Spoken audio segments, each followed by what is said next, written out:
Steelers fans, welcome into the Noll Road Week 13. Steelers facing a near must-win game against the Bills.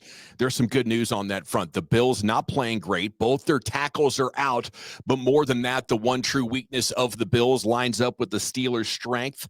And if recent history is any indication, Pittsburgh is actually preparing to lean in on it more than they have all season long. Here we go.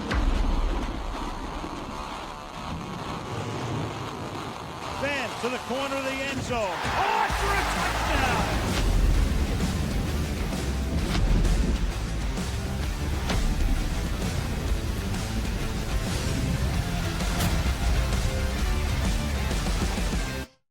Yeah, buddy, it's Dawson and Newbear. Thanks for hitting play. If you like the video, like the video. Okay, since the season started, the Steelers' pass play percentage has been declining. Newbear, the last 3 weeks, they've actually dropped a couple of percent to 55%. They're no longer in the top 10 of the most pass-happy teams in the NFL. And in the Bears game, it dropped to 48%. If there's any way to beat the Bills, it's running it down their throat. The analytics are pretty impressive for Buffalo. I mean, you look up and down this thing and you're like, well, they still do look like one of the better teams out there in the AFC, even though they're not playing their best football right now. But their rush defense EPA per play 30th, rush defense success rate 26th, explosive rush play percentage allowed 29th in a league of 32 teams, and the Steelers run EPA sitting at a very healthy and respectable 6th. I think the best chance to win this game is to run it right down the Bills' throat and let the chips fall where they may. If you have to turn it into a rock fight, you have my permission to do it this week. Yeah, this is one of the most interesting. I mean, there's kind of two auditions. I know we're going to get to Joe Brady. What you're talking about right now is Artie Smith 101, and I've been very complimentary of everyone coming at him and how much the passing game's struggling. They've done some really nice run design. They've done some really interesting things where you even see run insertion turn into and convert into big pass plays. Haven't seen that in a few weeks, but you remember Darnell sneaking through, and Skoranek is a guy that you look for it to happen with as well. And I bring that up because that's Buffalo's big problem. It's not just that they're bad against the run. It's that they're absolutely horrific against the run with motion. And as much movement and pre-snap adjusting as Artie likes to do, and flipping guys on the formation and sending guys with the threat of jet or fly sweep or pop pass, whatever the case may be, this is one of those things where rock fight, yes, but pretty rock fight with the multicolored rocks and sharpened up to mess with the eye discipline of who's up and who's there and struggling to deal with what you're going to throw at them pre-snap. And you like what Artie's doing in that department overall? You give him a pass grade? I'm saying that it exists.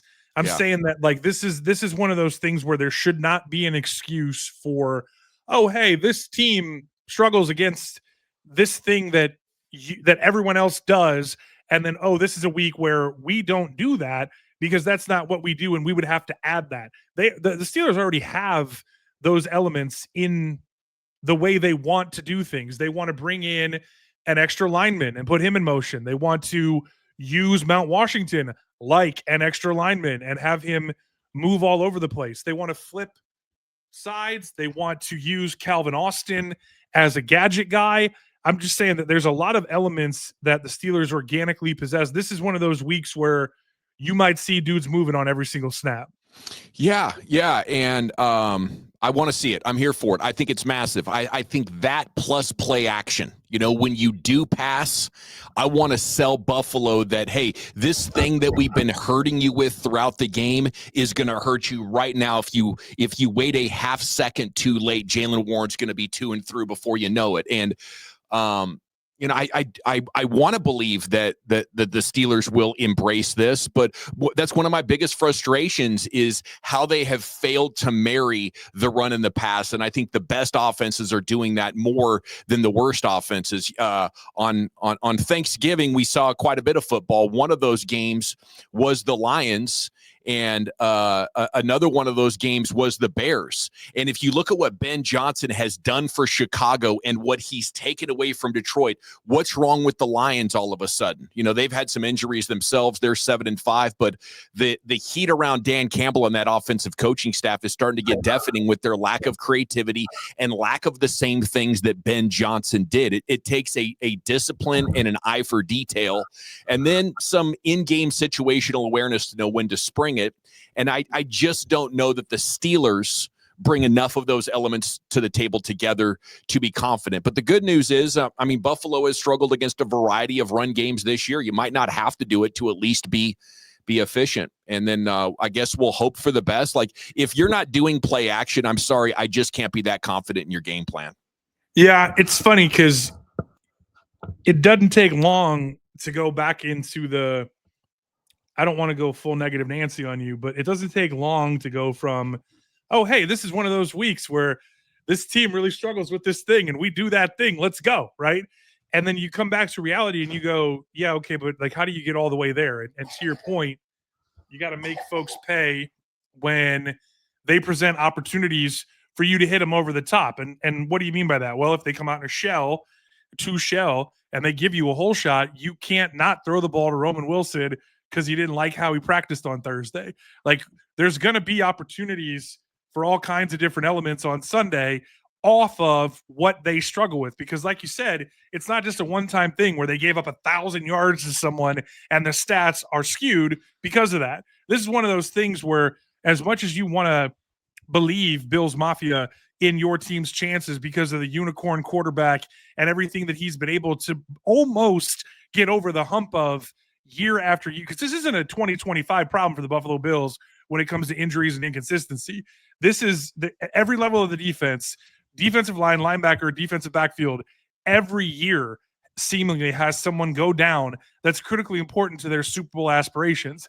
This year, unlike any other, it's just showing up more consistency.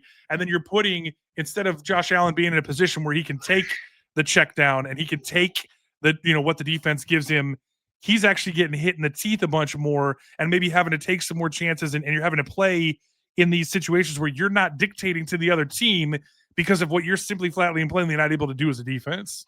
And I love how you said you don't want to go negative, Nancy. I hear you. I do feel like there's a lot of Steelers fans out there that are fed up and have turned negative Nancy or negative Ned or however you want to do it. And I can't blame them either. This team is 2-5 since their 4-1 start. Like, it's hard to hold the line of positivity, especially when a lot of them feel like this could be Tomlin's last stand if they are vocal and negative Nancy and toxic enough about it. And maybe that could rear its ugly head if enough fans from Buffalo are going to make the drive down and try to take over Acrisure. Okay, so that's fascinating because there's a lot of talk about, hey, stop selling your damn tickets. Stop letting, other teams, come. And it's one thing when it's San Francisco and it's maybe a once in a lifetime thing and people are willing to spend a ton of money. But when you're talking about, right up the road, all intents and purposes, it shouldn't happen. And it shouldn't happen when you're talking about fighting for your playoff division lives, because Baltimore just laid an egg. Lamar Jackson, I mean, there's two truths right now in Baltimore. Lamar Jackson is seriously injured and they're still lying about it, or Lamar Jackson is washed, because right now he is no good. Yeah. And I'm not saying that hyperbole or to try clickbait. Like, he looks terrible. And they left the door wide open. You and I agreed. I couldn't get all the way there with you where they were just going to kick the door open and just take this thing because you want to believe that TJ Watt and company aren't going to lay down and they're going to fight and at the very least be able to split with the Ravens and do enough in the rest of the games to at least survive the North. But it looked like they were turning that corner and they were just going to be able to give it to King Henry and take care of business. That is not the case. Like, the hopium and really like it's almost like House of Mirrors, which becomes a House of Horrors because it's a fun house mirror and you don't realize that because maybe this is a week where in a perfect Tomlin scenario, you kind of think the rug's already been pulled and the door already has been slammed, but then, oh, here comes Lamar laying an egg, and oh, here comes Josh Allen limping into town. Not that he is injured. Not that he himself is the reason that they're struggling, but all the noise around him, where their first round wide receiver all of a sudden is getting sent messages for his lack of effort, and these injuries. Is this finally the time where they can't overcome them, even with, you know, the genetic mutation of Ben Roethlisberger in the shotgun, being able to do things that in some situations, when you look at some of the, you know, three passing, 3 rushing, or just, you know, 10 plus rushing, and all the counting touchdown stats and different things that he's done, you know, here at the start of his career, it's him and maybe one other guy on most of those lists. So it's going to be really interesting to see, especially if there's a lot of red, white, and blue in what should be a sea of black and gold. Yeah, and I'm more optimistic about the division than I was last week. That's for sure. After Baltimore goes out there and laid that egg, maybe you split with them, maybe you win the division on a tiebreaker, maybe week 18s for all the marbles. But I think I'm aligned with Steelers fans here that even if they manage to win this division still and make the playoffs, like at some point, just making the playoffs to lose is almost worse than making the playoffs, because it keeps you on that treadmill to mediocrity. Okay, let's flip it over here. You talked a little bit about Josh Allen there on defense for the Steelers. Massive opportunity.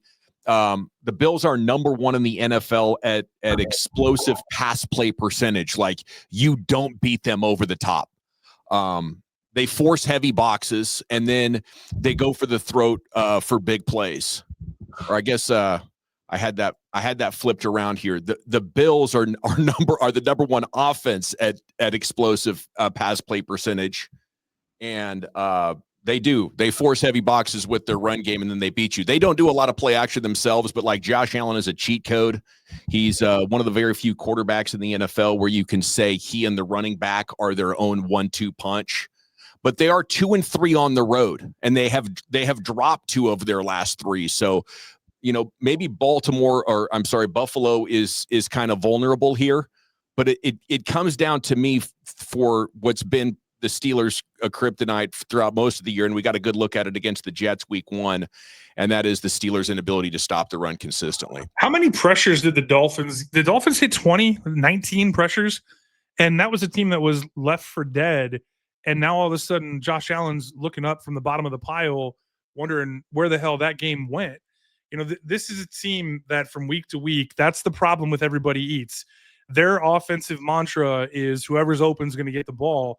And it served them, and it served Josh well all the way to MVP. And everyone talked about the maturity, turnovers down, not forcing balls, not running around like you or me playing Madden, hitting turbo, L2, triangle, and trying to throw jump passes, you know, into triple coverage just to see if we can do it. And when you get, you know, backed into a corner, you revert to those natural instincts of, no, I'm going to put this thing in my hands. You know, no, I'm going to have to want to be Superman. And if you can put him in a position now where, you know, both of the starting tackles are out, and you can get home with 4 and 5 man pressures, or you can get home with 4 and spy, so that even if he does shake loose, you've got somebody who can run with 17. The problem with that is there isn't an inch of the football field that he can't find with that howitzer. There isn't anywhere that he can't put the football. And oh, by the way, he'll put his shoulder down into you, or he'll hit the triangle button and go over the top. And he's capable of doing just about anything. So, you know, you saw some of the stuff with the spy game on Mahomes on Thanksgiving. You see different things week to week with guys like Lamar and Jalen Hurts, and it almost becomes a pick your poison. Are you going to sit back and make him death by 1,000 paper cuts you, or are you going to try to get after that ass and take the opportunity to give up a 98-yard tutty like you did to Gabe Davis a few years back? I would love it if they could get pressure off the edge. Like, this is a Herbig, Highsmith, TJ Watt game. But once you get there, if you don't get home, he can absolutely crush you on broken plays. You know, the difference between a sack and a 25-yard gain for Josh Allen is just razor thin. He's so hard to bring down with power. He's got great balance. So if you do try to trip him off, oftentimes he is able to reset his feet and then go on a run or get wide and find a target downfield. So there are a number of ways that the Buffalo Bills can hurt the Steelers. But, I think if you bring it back to the run game, as long as you can slow down their running back as well, like that's huge. I don't know what the Steelers should do right now between Wilson and Queen. Like it really looks like the opposition is putting two plays in, and if Wilson is out, we're throwing over the middle, and if Wilson is in, we're running it up the middle. Like I think they desperately need a personnel issue there, like or a solve there. I don't think you can have Queen and Wilson long term. That's one of the things that this season is revealing to me, especially behind a nose tackle like Keanu Benton, who's looking to jump through gaps and chase the quarterback more than he's interested in stopping the A-gap runs. So are you talking about, you're not talking about just Peyton Wilson in that regard. You're talking about how, because it's Queen pretty much regardless, but then it's either Peyton Wilson or Malik Harrison, right? And yeah, I think you got two finesse guys or two run and hit guys, and you need a monster who can be adequate in coverage. And so that was like, you let a Landon Roberts walk out that door because you think Peyton Wilson's ready to make that leap. I'm not saying I disagree with you, but what I am saying is in a game like this, James Cook isn't a bruiser, he's a slasher. And Josh Allen wants to, at least at first, try to beat you with the arm. And then when it is nut cutting time, if he has to, he'll put his body on the line. And that's what he's kind of reconditioned himself to do.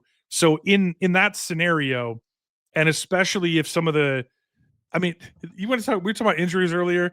There's kinesiologists, Bills Mafia fans have blogs like Banged Up Bills. Like Bills Mafia is one of one fan base in the league, right? And these guys are saying, I don't expect Kincaid to play. But when you start talking about some of these matchups that these guys have based on who will be available and some of the body types and the different things, the in and out games with Shakir, the screen game, the slashing running with Cook, my guy Ray Davis from Kentucky, who had a real nice kick return a couple weeks ago and showed some explosivity that a lot of people didn't necessarily think he had.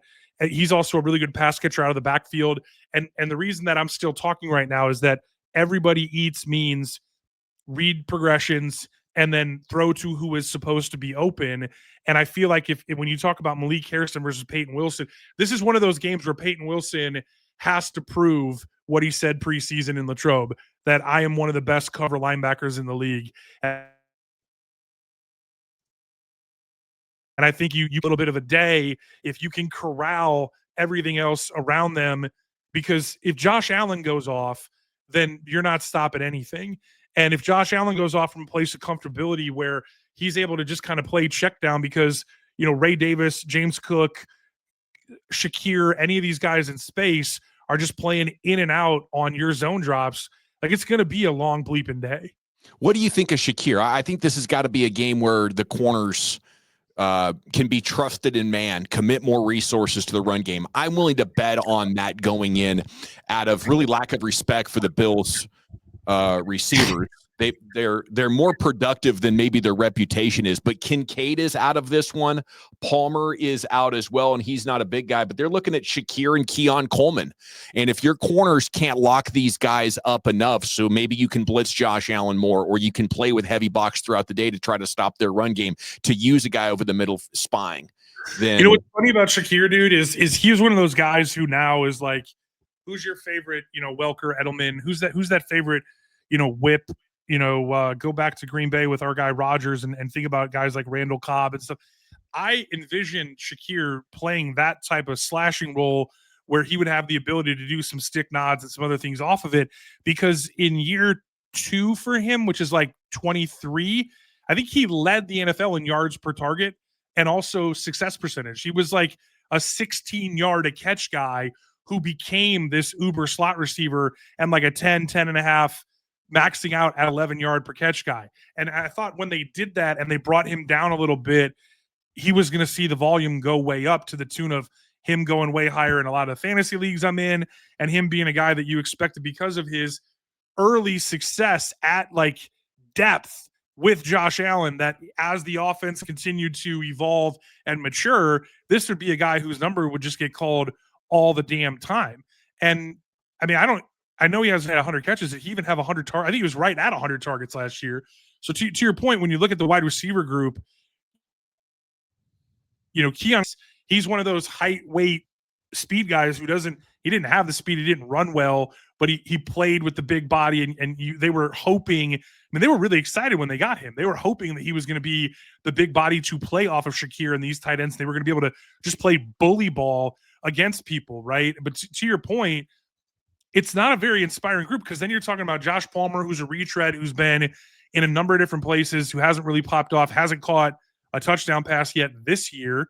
And, the up and down with the tight ends, they get a lot out of the running back room. They get a lot out of, the combination of what is it 50 catches? Is it right at 50 catches between the three running backs that play, between Cook and Ty Johnson and Ray? I mean, they will take what you give them. My big thing about playing Peyton Wilson is declaring what you're willing to give up, declaring how you're going to try to play this game, and to just stop the in and out, back and forth of, oh, hey, from down to down, we're going to, because when you do that, I think Peyton Wilson maybe is less of a run defender than Malik Harrison, but he gives you a chance to still defend the run more than Malik gives you a chance to still defend the pass. Maybe they would be able to change plays and stop having all this play the play that's called stuff where Cam Hayward is saying, if we don't have the right play call, but we have perfect execution, we could still get the job done. Like, the big problem they have right now is being able to make adjustments in game, in play. And I think Peyton Wilson athletically would allow you to get some of that. Okay, here's a crazy idea, and we got a lot of more stuff to get to. But I wanted to just ask you this crazy idea. Why not play three of them? Why not put Holcomb or Hairston in there with Queen and Wilson and say, you ain't running on us today? Because now you're talking about playing, that means a 3-4 defense. So who are you taking? You're taking TJ or Herbig off, and you're putting. Why can't it be a 4-3? Because that's not what they play. I mean, that's just not how they do it. I mean, could you? But look, if they did that, I would die, because now you're talking about not necessarily TJ or Herbig playing off the ball, but at least showing some of that stuff in a way. Like right now, like when you rewatch last week and the one that I really wanted to be a pick, the little whip or the little stick nod, whatever you want to call it, from DJ Moore, where Watt was just like a heartbeat away from taking that thing away. He's off the line of scrimmage, and he's clearly designated that he's going to drop, and it's a zone. And like, it's not like he's playing in his spot and then he zone drops or fire zones. It's just such a clearly demarcated thing the way they're currently doing it. So to your point about why can't you do something different, is I just don't think that's how they're wired, let alone 4-3-3-4 and the intricacies or the math of how those things work relative to Harmon and Black and Hayward across the piano. Is I don't think they want to go into the game right now the way Tomlin calls it and do anything other than play the play that's called.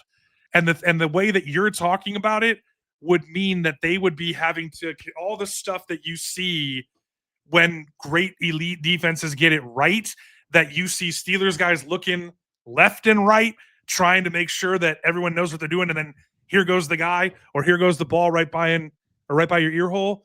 Like it's just too much to ask for this team right now, the way that they have done things for as long as they've done it. Just not realistic. I can dig it. I think there's a lot of teams out there that are kind of rigid in the way that they plan, or think that would be too drastic of something to try. But I would have definitely tried it around the bye week or something. Watch them do it, and watch you be right, and watch them win this game, and watch them have to eat literally all the crow.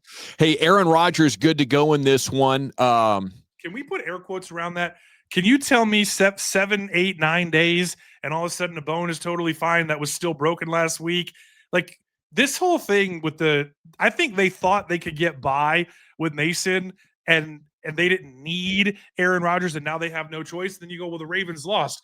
Yeah, but if the Steelers keep losing, you're expecting the Ravens. And, oh, by the way, here comes that man, Joe Burrow, and Turf Toe. What did he say? It's 12 weeks for normal humans, but I'm shiesty. And he came out throwing piss missiles and not giving a bleep about what anybody thinks. And now they're talking about taking it one game at a time because they're still alive. Like, they know they can't bleep around and they have to go get this game. They do. And, part of me wants to be cynical about Aaron Rodgers playing, but, I think the place that it matters is limiting turnovers and in the final 5 minutes. Like, there was probably a chance they get the field goal and force overtime last week if you had Aaron Rodgers instead of Mason Rudolph. I could admit that. I think the difference overall is smaller than a lot of Steelers fans want to admit. But I mean, I could have went more in depth with the stats that we did at the top of the show here. Their pass EPA for the season 21st. Their passing success rate for the season 21st. Explosive pass play percentage 26th. Overall, it hasn't been good. And Aaron Rodgers is probably, if he's taken a good, honest look in the mirror, he says this is probably evidence that I should retire. But we've seen the magic a couple of times this season in the final 5 minutes, and we've seen him limit turnovers quite well. So overall, it's a net gain. I'm just not sure how much. Well, the problem is, are you going to have Mount Washington blocking Joey Bosa with the game on, or Jalen Warren blocking Joey Bosa with the game? I mean, that's the thing about last week, and everyone bitch moaning, complaining about how bad Mason Rudolph played. I firmly believe that ball to Roman Wilson goes out of bounds because he's trying to protect the ball and err on the side of missing. If it's even close, it's going to be out of bounds after he throws the first pick. And I'm rehashing stuff that I've said on previous pods, but it's hard for me to look at what happened last week and to look at then this week and say, well, what's going to change? It's the same conversation that we were just talking about, throwing three linebackers out there or doing really anything truly different that isn't just given away before the snap by alignment. Because when you look at what Aaron Rodgers wants to do, is more than anything, he wants to be right. And that means he wants to get you in the right play. But a lot of times that's what the quarterback thinks. And then at the same time, he's thinking, I have to get DK involved, or I have to, because as the play call comes in and he's coming to line of scrimmage, he's reading the defense and he's saying, oh, this is a bad play here, so I'm going to change it. And then there's also that little gremlin on the shoulder saying, oh, I think I could go flip this one out to DK and get him going. And then he just does that. And then if they jump that router, the picture changes post-snap and he ends up having to dirt it. Now you're behind the sticks. And this cycle just kind of repeats itself at key moments throughout the game. And then there's one thing that happens that becomes that make or break thing where you see him almost have, the grandpa temper tantrum and his attitude changes. You go Two-Face Jekyll Hyde, and he goes from being that, oh, hey, everything's good, keep it moving. And you see him point to the sideline because that was a play that they all talked about and worked out together, maybe from the dirt to the practice field to execution on Sunday, into something bad going, and it oftentimes being his fault, a ball that he leaves inside or a RPO that he misreads. And then there's just all this tension. And this is one of those weeks where maybe instead of trying anything new, if Aaron Rodgers is the guy, and maybe instead of trying anything cute, outside of some of those pre-snap motions to maybe mess with the eye discipline of the linebackers the other way, how about 50 bleeping runs?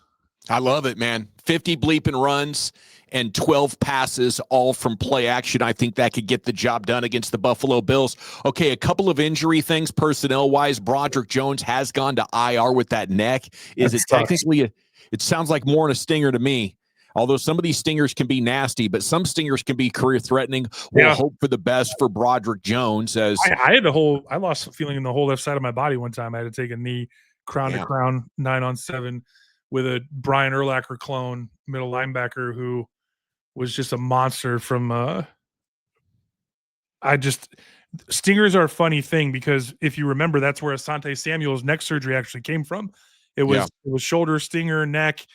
It was all the things. It wasn't like one bad injury. And then go back through the DK Metcalf story, which we've talked about a couple of times, where, I think err on the side of caution, because if you miss a few games now, but it doesn't impact playoff stretch run, playoffs 2026 and beyond, I think it just really sucks for the young man because that athleticism was starting to show, and the Steelers like to get out ahead of the contract extension stuff, and he hasn't had a whole lot of time to play his way into guaranteeing that money.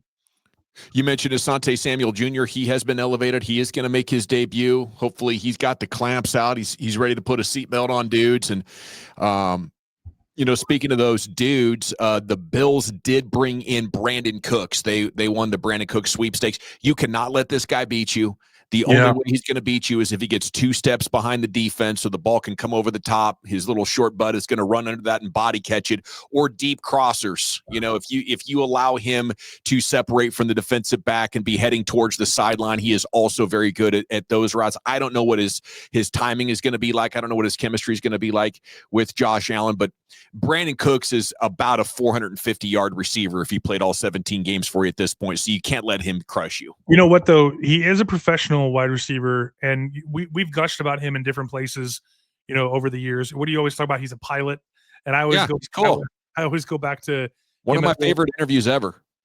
Always go back to him at Oregon State and starting dynasties on NCAA 14 forever with him, because you just throw it to him on every play. And the reason I bring that up is because I wonder, with all the variants and everybody eats, and the fact that it's a bodies thing, right? And there's been a lot of issues with Keon Coleman, attitude-wise, not just production.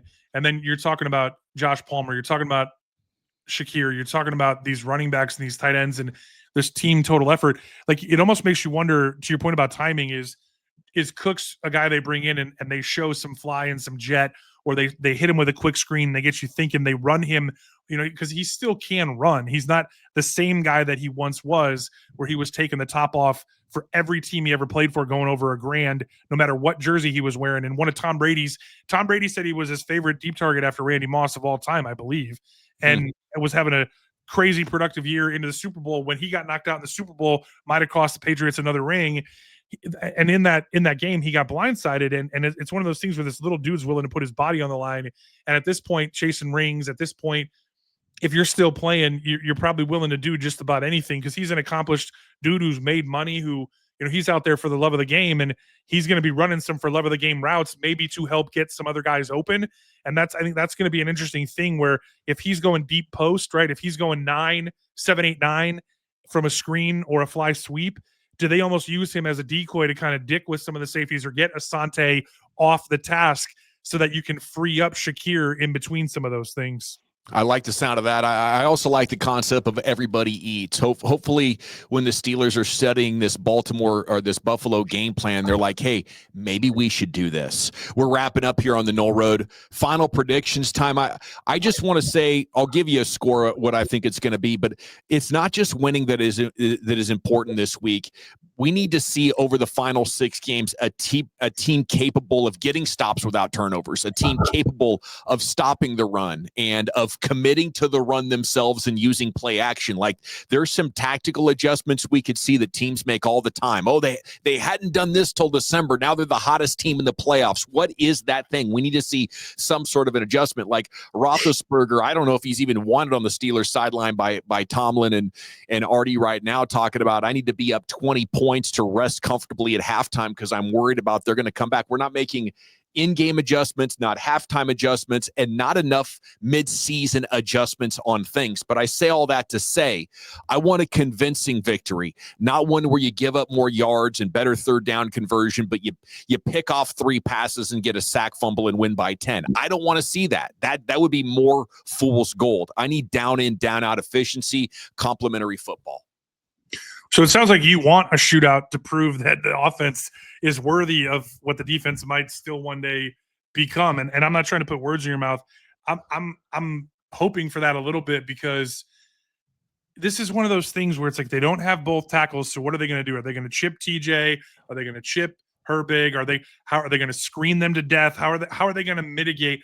Or are we going to see one of those games where, these backups just step in and are able to get in the way enough, and Josh is able to use his legs? I'm predicting more than score or more than win-loss. Everybody in the 4-1-2 is going to have something to say about Joe Brady after this game, because it's going to be a lot like Brian Flores and the Dublin thing, where you're talking about out-scheming this guy that everyone was so worried was going to, trick Aaron Rodgers, and we're so sad that he left Pittsburgh, and then you win that game and DK goes off a little bit and you go, oh yeah, Brian Flores, the genius. Oh yeah, Joe Brady here, the genius. Like, one of two things happens. He either comes in and finds a way to use and manipulate the X's and O's of the guys that he has and around the guys that he's playing against, and they put up a crooked number, or Josh Allen's getting punched in the face. And so you're either talking about Joe Brady becoming the front runner to replace Mike Tomlin, or everybody saying they want nothing to do with Joe Brady, largely based on what happens on Sunday at 425. I think you're going to get the Joe Brady hype game. My prediction, Bills 31, Steelers 30, Acrisure chanting fire Tomlin is the lead story on SportsCenter. How about you?